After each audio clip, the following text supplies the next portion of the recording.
And luckily we're still working from home, so I can still work and have COVID at the same time. Welcome to the Tribal College Research Grant Program. Prali, if you go ahead and start sharing your slides, that would be great. And the good thing is what we can do is if you all have questions as we go along, you can go ahead and ask them. So that is totally acceptable since this is a little bit more of an intimate group. I think all of you know who I am, the National Program Leader for the Tribal College Research Grant Program and some of the other programs. Our Staab was not able to make it today. And we have Prali Chitnis, who's a program specialist. Prali, would you like to introduce yourself? Hello, everyone. Yes, my name is Prali Chitnis, and I am a program specialist working alongside Ara and Erin. Great. So we're going to talk today about the Tribal College Research Grant Program, a little bit about some examples, what's expected, if there's any major changes, which there are not from the previous year, other than the amounts. So go ahead to the next slide. So I want to just highlight one of the projects that was awarded at Dene College, and this was a Discovery Research Grant Program. And this one was a collaborative program with New Mexico State University, and it was to address areas of productivity and economic profitability, as well as food sovereignty. And what they were doing was strengthening the Navajo Nation's food system by working with Navajo sheep. This particular project wanted to enhance the field research for their students, and they wanted to conduct livestock market research to develop particular business models. They were working with the Dene sheep herd, and what they were doing was they were looking at meat and wool quality of the sheep, and they evaluated during the duration of the project. The different data that they were looking at was the amount of wool, and basically they were able to have 6 producers improve the quality of their wool within their herds from this particular project. They also were looking at carcass weight, and the data weight was averaged by about 33 pounds, which is 20 pounds less than the national average. And they were able to get that carcass weight up to 50 pounds. And so there were some issues with COVID with this project, but this is just one that I wanted to highlight that Benita Litzen has done, and she's shared at Falcon, and really created a good research project for the community that they were working in. And that's one of the things we're looking for, are good community-based projects.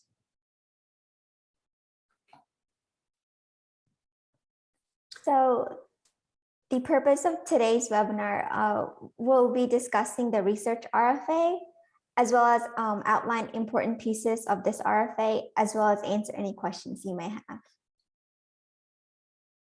have.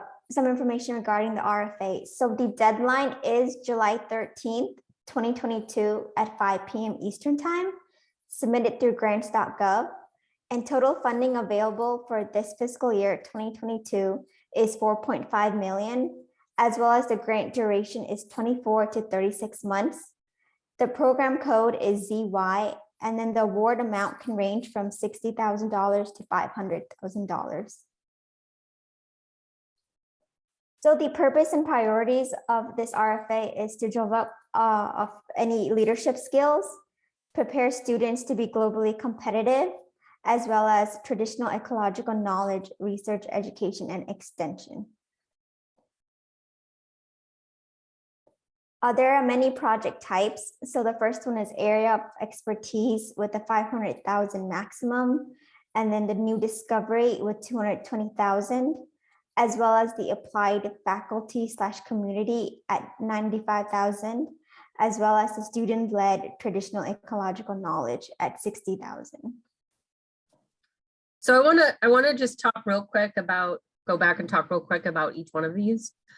So let's go to the other slide, Prali. Oh, sorry.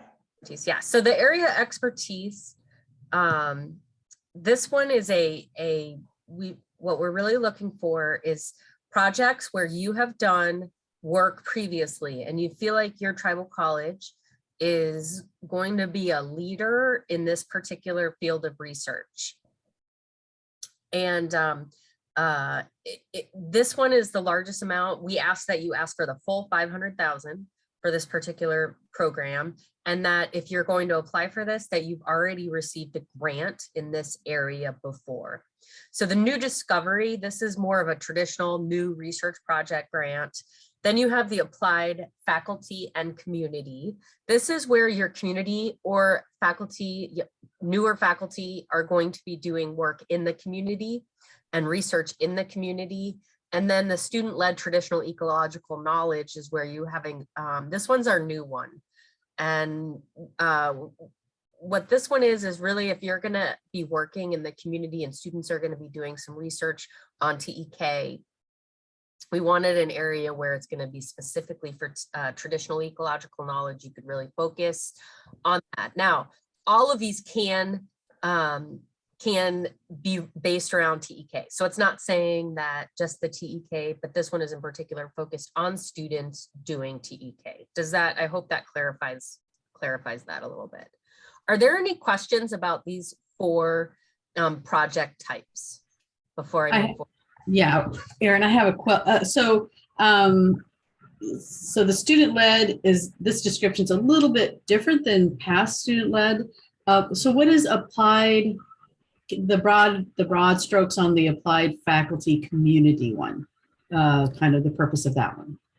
Yeah, so the purpose of the applied faculty community is if you wanted a research project in your community, so that one is going to be more hands-on, whereas the new discovery generally is going to be, you're going to sit down, you're going to be working in the lab, you're going to be or putting replications out amongst the land base that you're going to be working at, whereas usually applied faculty community is more of the social science component of it. Not to say that the new discovery can't be the social science component of it, but if you're going to be doing some research with the community and talking to them and doing some work, let's say to gather different information on maybe some sort of behavior change, that sort of thing. So it's going to generally come down to, and this is where I would say you would delineate these, is if you are going to have a very robust research project that's going to take a lot more time, a lot more money, you're going to be incorporating the 1862 or ARS or the School of Forestry. You're going to be looking at the new discovery and area of expertise. If you have a faculty member that is a new faculty member and they're kind of just getting started, they're getting their feet wet in the community, obviously they still have to partner because it's a requirement, but they can still set up a good project. It's going to cost less. There's going to be less involvement from the partner. There's might be less involvement from more faculty within the university, but we still need to have them set up a good project. Does that make sense? Yeah, yes. Mm-hmm. Yeah, so it's going to be similar because what we still want to make sure is that you have all of the pieces of a good research project in each one of these, but really the amount of money is going to say you're going to dig deeper, you're going to expand wider, and you're going to make it more robust, versus you're going to have less people involved in this. The outcomes might not go as far, that sort of thing. Mm-hmm. Okay. Are there other questions in regards to project type? And we can answer more questions as we go along. So, okay, go ahead, Prali. So the grant type is a collaborative grant, which supports projects with at least one additional partner or multi-partner approach to enhance research programs. Then we have the cost sharing or matching. There is no match required for this program. Okay, so the indirect cost there, the indirect cost cannot exceed 30% of the total federal funds allowed. This is a mandate in the Farm Bill, unless you have a negotiated rate with NIFA prior. The other part of this is that 70% of the total budget of the grant needs to stay at the 1994 institutions. Now, we've talked to some schools already that are working with more than one partner, right? Because you are mandated to partner, and we'll talk about that here in a minute. So if you have other schools or organizations you want to partner with, you can do contracts. So we'll talk about the partnership here in just a minute, but keep in mind, we really want the majority of the budget of these to stay at the 1994s. And that's the reason for that. So here's the list of eligible institutions. There are 35 currently right now that are listed in the Farm Bill. And I think most of you all should know who they are. If you have any questions, go ahead and reach out to me.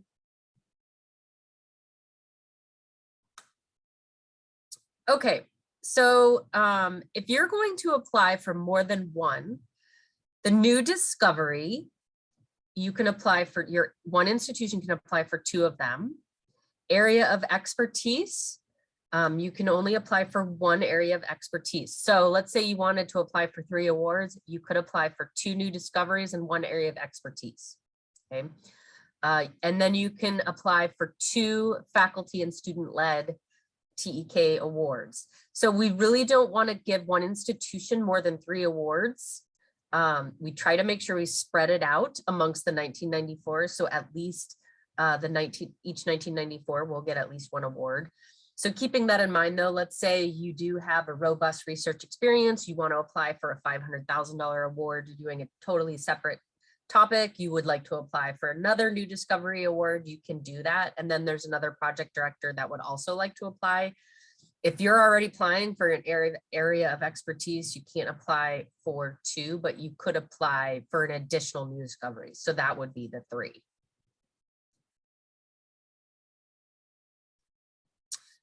So I think if you've applied for this program before, this is still in the Farm Bill that the 1994s have to partner with a 1862 and 1890 ARS, a non-land grant College of Agriculture, or a McIntyre Stennis Cooperative Forestry School of Research. So if you have any questions on this, give me a call. We can have a discussion about it, but this is still in the Farm Bill and we are still following, we still have to follow this legislation.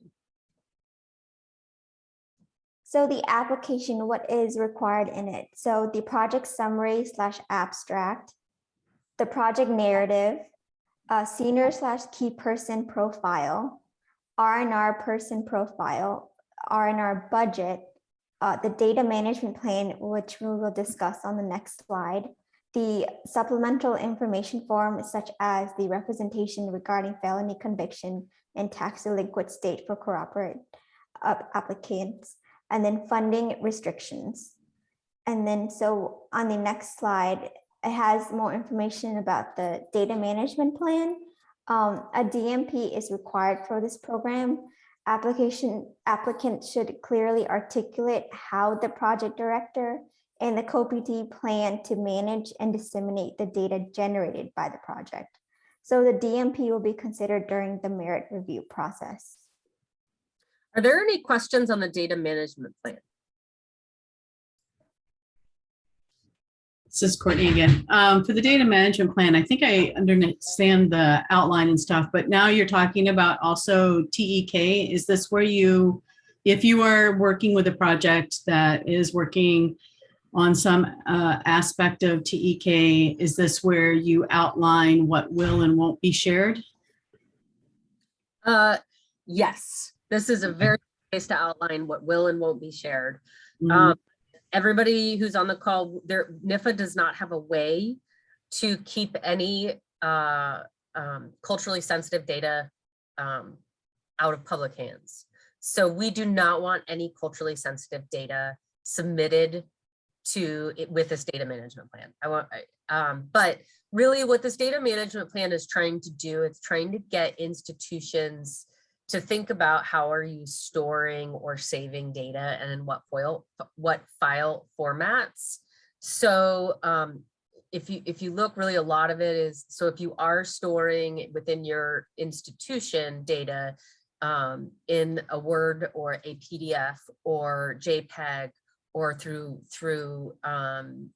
video or audio, really it's just asking kind of what kind of file types are you using, how are you storing it. It's not asking for the data. Does that make sense? Yes. Yep. Mm-hmm. Yeah, because we are not set up for storing any sort of sensitive data. Right now, anything that we have, if somebody were to ask with a Freedom of Information Act, we would have to release it. Mm-hmm. This question has come up too in regards to curriculum and what we do. If we get queried for information, we send them the CRIS link to your project, Mm-hmm. and that's accessible. If they want any other information, they can contact the project director and deal with the institution, the 1994.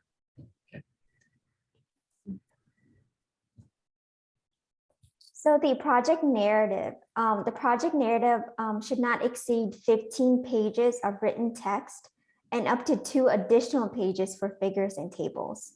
And it also includes the introduction, objectives, methods, and project timetable. So I wanted to talk a little bit and I think Courtney, Angie, you all are experienced researchers. I think this is more for people who are getting started. When you start your research program, thinking about what is the need for this study in the community and what's the problem you're trying to solve. This is one thing that these projects in the 1994 communities and the Tribal College Research Grant program have more benefit to the community than I think I've seen other programs have. So what is the problem in that community that this particular grant program could help solve, and who will it benefit? These are just some questions before you start to think about that. Does the tribe know or want this program of study to take place? Whose institutional research board will you use? Are you going to use the 1994s, the 1862s? Are you going to use the research boards of the tribe? Any one of these is fine, as long as there is an IRB. We do need the IRB submitted with this or before the award is made. Keep that in mind. And then if you're collecting sensitive data for the tribe, how are you going to store that data?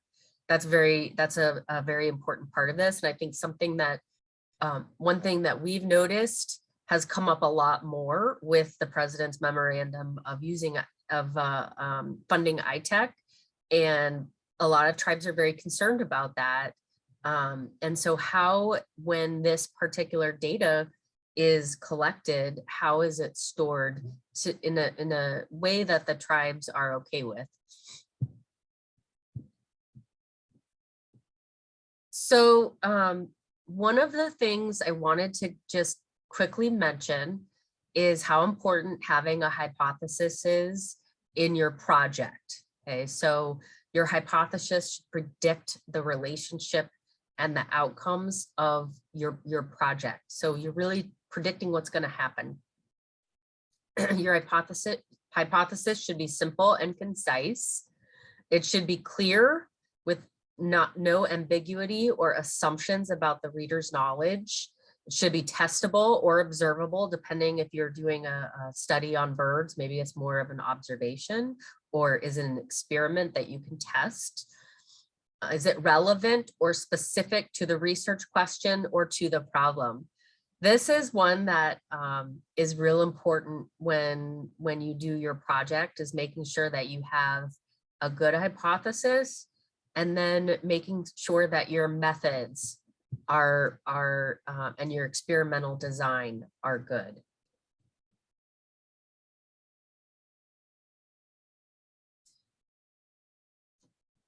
So let's go to, we'll go ahead and go to the next slide. I think we messed this slide up. Okay, so the outcomes. The outcomes of the projects, do you accept or reject your hypothesis?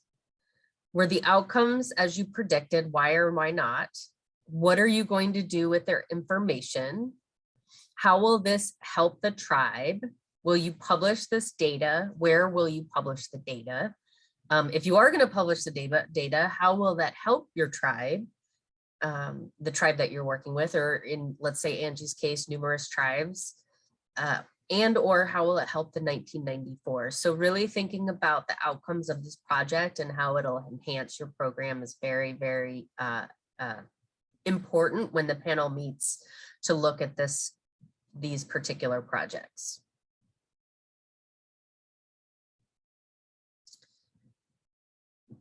Okay, so I wanted to just take a minute to talk about a Quinoa Bay Ojibwa community that they received a research project, and the tribe owns and operates a cold water fish hatchery, and it stocks many fish species that provide critical sustenance for the community.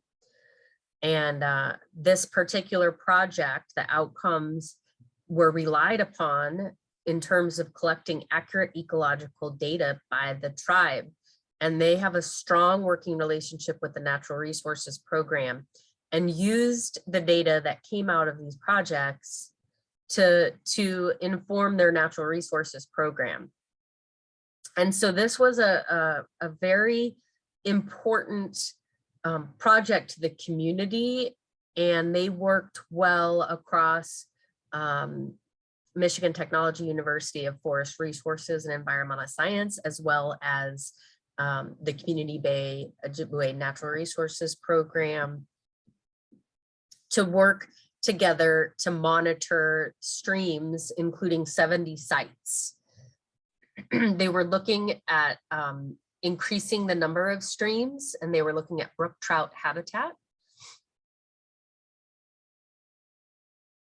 Excuse me, I apologize. It took me a minute there to swallow. I don't know what's going on. As well as new locations and streams within the riparian wetland habitat that they were putting in data loggers and getting lots of natural resources data. This is not a picture that is of that particular location. So this one is actually of the Rio Grande. So, but it was a picture that we put in there because we didn't have one of Quinoa Bay. Okay, go ahead, Prali, next slide. In regards to the evaluation criteria, so people are aware when we go to panel, we'll select, usually depending on the number of proposals, maybe anywhere between 8 and 15 panelists, and then they'll be assigned anywhere between 4 up to 12 particular proposals that you all submit. What we do is we give them this evaluation criteria. Okay, they'll get the RFA, right? And they'll be expected to read the RFA. And then they'll get this evaluation criteria. And this evaluation criteria, here are the 5 points that we would like them to read your proposals and evaluate your proposals on these 5 things. Okay, the potential for advancing the quality of tribal extension, the proposed approach and cooperative linkages, institutional capability and capacity building, key personnel, budget, and cost effectiveness. So I just want to quickly go over each one of these. The potential for advancing the quality of tribal, this actually should be research, not extension. So advancing the quality of research, impact upon and advance the quality of food and agriculture sciences, strengthening institutional capacities, institutional long-range goals, identification of a problem or opportunity, justification for the project. These are all important things to advancing the quality of research for tribes. The proposed approach and cooperative linkages are what are the soundness of your approach to this project. This is where your objectives, methods, plan of operation, timetable, expected products and results, project evaluation and dissemination come in. Okay, dissemination is really important. The panel really wants to know when you get finished with this project, how will it help your community? The institutional capability and capacity building. Okay, why is it that your institution is best suited to perform this project? How is it going to strengthen the research capacity at your institution? Talk about the facilities, the equipment. Is your administration supportive of this particular program? Can you they really want to know in this area, how can you carry out this particular project to the end, from the beginning and to the end? And when you write those proposals, can you prove that you could do that?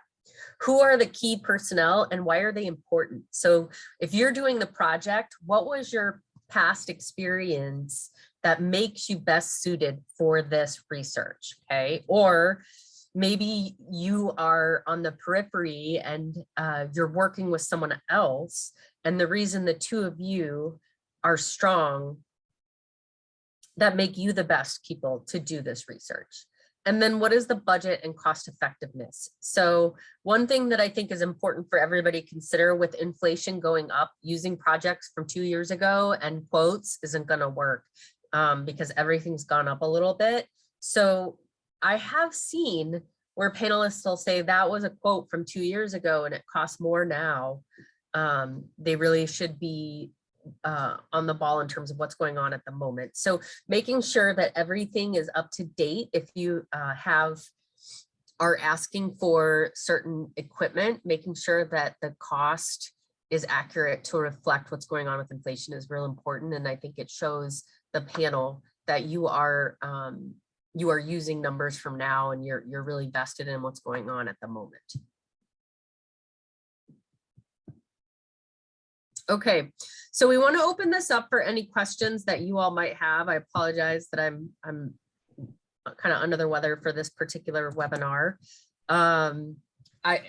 You did receive an increase, and Prali, you can go ahead and take the screen down. You did receive an increase of a few $100,000 for the 2022 fiscal year. So it is, we would have to do the math, but it's 4.5 million is what is appropriated. There's a 4% administration fee that NIFA takes off.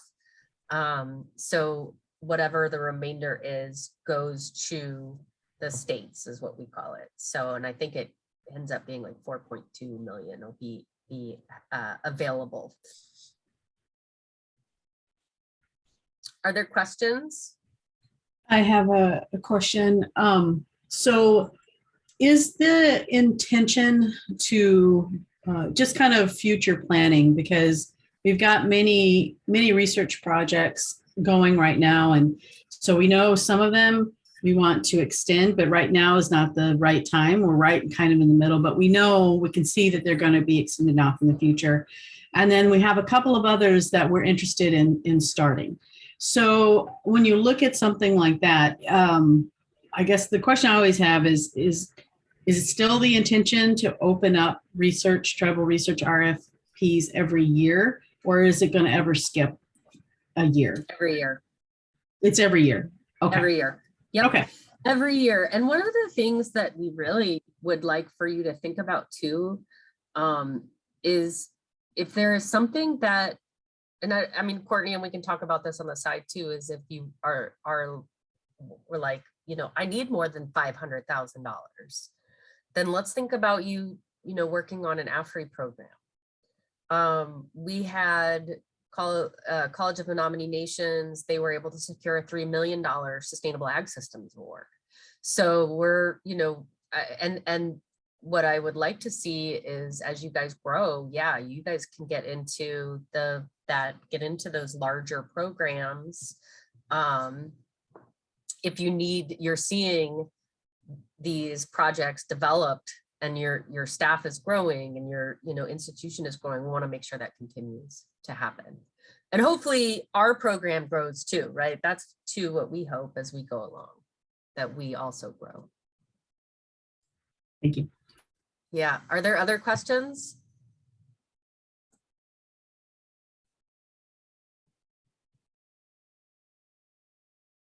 Prali, you can go ahead and shut the recording down, I think. Maybe people will be more